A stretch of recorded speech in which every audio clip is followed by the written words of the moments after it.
कल प्रधानमंत्री जी ने इस स्टेज पे अपने गुंडे भेजकर सफेद चादर वाला जादू दिखाया। जैसे हम बचपन में जादूगर का खेल देखते थे ना, कि जादूगर आता था, कोई चादर दिखाता था और उसके पीछे से बंदा गायब हो जाता था।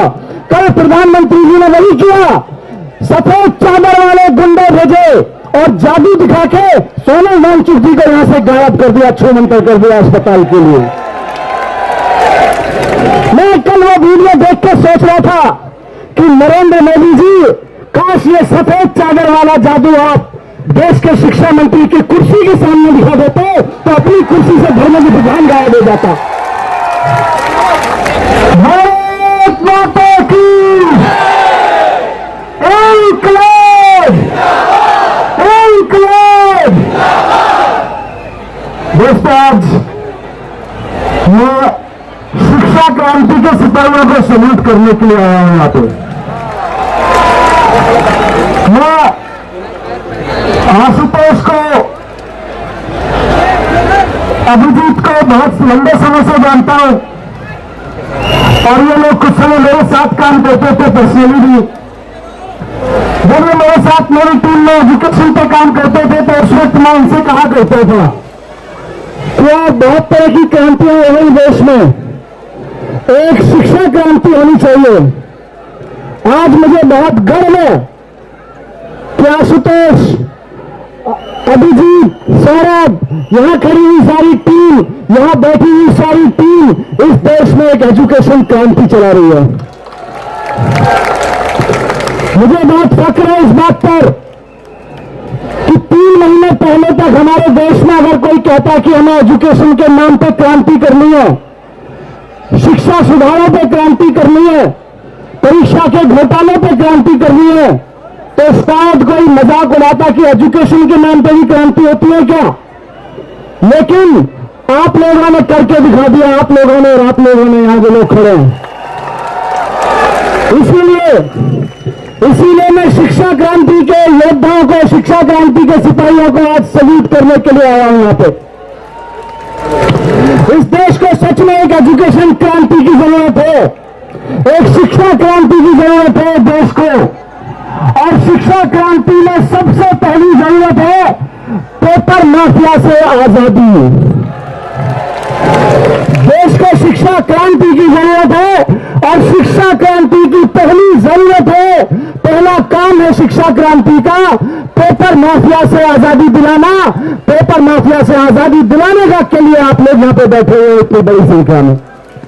यहां जो ये अनशन चल रहा है, ये धरना चल रहा है जंतर मंतर पर, ये नाम भले ही कांग्रेस पार्टी या हमारी आम आदमी पार्टी, कांग्रेस, जो भी लोग आ रहे हैं यहां पे, दूसरी पार्टियों के लोग भले ही किसी पार्टी से हो, लेकिन असल में ये शिक्षा क्रांति के तहत देश को पेपर माफिया से आजादी दिलाने का ये आंदोलन कर रहे हो आप लोग।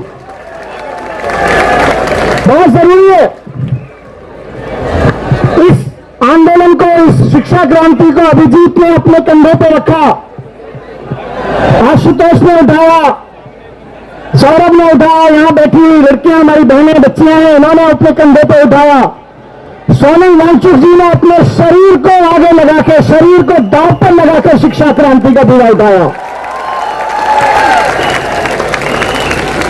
मैं कल देख रहा था सुबह सोशल मीडिया पर वीडियोस देखे मैंने इसी स्टेज के, मुझे आश्चर्य हुआ कि देश के प्रधानमंत्री को 20 दिन तक देश के प्रधानमंत्री सोनम वांगचुक जी को नजरअंदाज करते रहे, और जब 20वें दिन उनको लगा कि ये लड़के तो बढ़ते जा रहे हैं, लड़कियां तो बढ़ती जा रही हैं, तो वो कहते हैं ना, सफेद चादर वाला जादू किया कल प्रधानमंत्री जी ने। कल प्रधानमंत्री जी ने इस स्टेज पर अपने गुंडे भेजकर सफेद चादर वाला जादू दिखाया। जैसे हम बचपन में जादूगर का खेल देखते थे ना, कि जादूगर आता था, कोई चादर दिखाता था और उसके पीछे से बंदा गायब हो जाता था। कल प्रधानमंत्री जी ने वही किया, सफेद चादर वाले गुंडे भेजे और जादू दिखा के सोनम वांगचुक जी को यहां से गायब कर दिया, छूमंतर कर दिया अस्पताल के लिए। मैं कल वो वीडियो देख के सोच रहा था कि नरेंद्र मोदी जी, काश ये सफेद चादर वाला जादू आप देश के शिक्षा मंत्री की कुर्सी के सामने दिखा देते तो अपनी कुर्सी से धर्मेंद्र प्रधान गायब हो जाता है। आपको सफेद चादर वाला जादू अगर आता है तो जाके धर्मेंद्र प्रधान की कुर्सी के सामने चादर फैला के एक बार गिली गिली बादशाह करिए, धर्मेंद्र प्रधान को गायब करिए वहां से। सोनल वांगचुक को वहां से हटाने से आंदोलन नहीं हटेगा। सोनल वांगचुक जी को गिली गिली बादशाह करके सफेद चादर के पीछे से छिपा के आपने जादूगर की तरह से गायब किया, इससे आंदोलन खत्म नहीं होगा। कल सुबह के बाद में आंदोलन जंतर मंतर पर बढ़ता जा रहा है, मैं ये देख रहा हूं। एक बच्चा, और क्यों बढ़ रहा है? क्योंकि हमारे यहां सिस्टम है देश में कि बच्चा पढ़ाई करता है, बच्चे को एग्जाम देना होता है, ये बताने के लिए कि मैंने ठीक से पढ़ा कि नहीं पढ़ा, मेरी परीक्षा ले लो।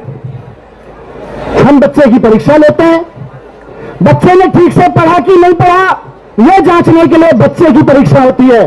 और परीक्षा ठीक से कराई गई कि नहीं कराई गई, यह सरकार की परीक्षा है। बच्चा अगर किसी एग्जाम में फेल हो जाता है तो क्या करते हैं? उसको आगे बढ़ने से रोक देते हैं, अगली क्लास में जाने से रोक देते हैं। जाने फेल हो जाता है तो कहते हैं भाई इस क्लास में भी मत रहो। यह सरकार पेपर कराने में फेल हो गई है। शिक्षा मंत्री धर्मेंद्र प्रधान परीक्षा कराने में फेल हो गए हैं। देश की जनता चाहती है कि वो कुर्सी छोड़ दें। एक बच्चा अगर एक एग्जाम में फेल हो जाता है तो आप कहते हैं क्लास छोड़ दो। हम कहते हैं धर्मेंद्र प्रधान, आप पूरे देश की परीक्षा कराने में फेल हो गए, आप कुर्सी छोड़ दो। ये परीक्षा में फेल होने पे बच्चे ही क्यों अपनी पढ़ाई छोड़ें? धर्मेंद्र प्रधान को भी फेल होने पर धर्मेंद्र प्रधान को अपनी कुर्सी छोड़नी चाहिए। अगर मोदी जी के शिक्षा व्यवस्था में अगर बच्चा फेल हो जाए तो उसकी पढ़ाई बीच में छोड़ने का प्रावधान है, और धर्मेंद्र प्रधान अगर फेल हो जा रहे हैं, उनकी कुर्सी छोड़ने का प्रावधान नहीं है, तो ये बच्चों के साथ नाइंसाफी है। दोस्तों, ये लड़ाई बहुत लंबी चलेगी। एजुकेशन रिफॉर्म कोई छोटी चीज नहीं है। अभी तो आप शिक्षा की लड़ाई लड़ रहे हो, पेपर की लड़ाई लड़ रहे हो। कई तरह के रिफॉर्म की जरूरत है एजुकेशन में। मैंने अपनी पूरी जिंदगी, अपनी पूरी राजनीति एजुकेशन को डेडिकेट कर रखी है। मेरी तो एक ही आइडियोलॉजी है कि देश के हर बच्चे को शानदार एजुकेशन मिले। मैं तो उसी पे काम कर रहा हूं। उसी के काम को देखते हुए मैं आपके आंदोलन पर, आप लोग यहां आते थे, वहां लोग बैठते थे, सोनम जी यहां पे बैठते थे। मैं 20 दिन से देख रहा था कि प्रधानमंत्री जी लगातार सोनम वांगचुक जी को, अभिजीत को आपको नजरअंदाज किए जा रहे थे। और जब आपने आंदोलन इतना बड़ा कर दिया कि प्रधानमंत्री जी नजरअंदाज नहीं कर सकते थे, तो प्रधानमंत्री जी ने सोनम वांगचुक जी को नजरबंद करवा दिया। शर्म आनी चाहिए प्रधानमंत्री जी को। यह नजरबंदी का खेल नहीं चलेगा। कल इस देश की जनता, इस देश का युवा जंतर मंतर से संसद का घेराव करने के लिए निकलेगा, और यह किसी पार्टी का आंदोलन नहीं है, यह किसी पार्टी के लीडर को आगे बढ़ाने का आंदोलन नहीं है। ये इस देश के घरों में बैठे हर एक बच्चे को ईमानदारी से शिक्षा मिल सके, ईमानदारी से अपॉर्चुनिटीज मिल सके, उसके पेपर ईमानदारी से हो सके, उसकी नौकरियां ईमानदारी से लग सके, इसका आंदोलन है।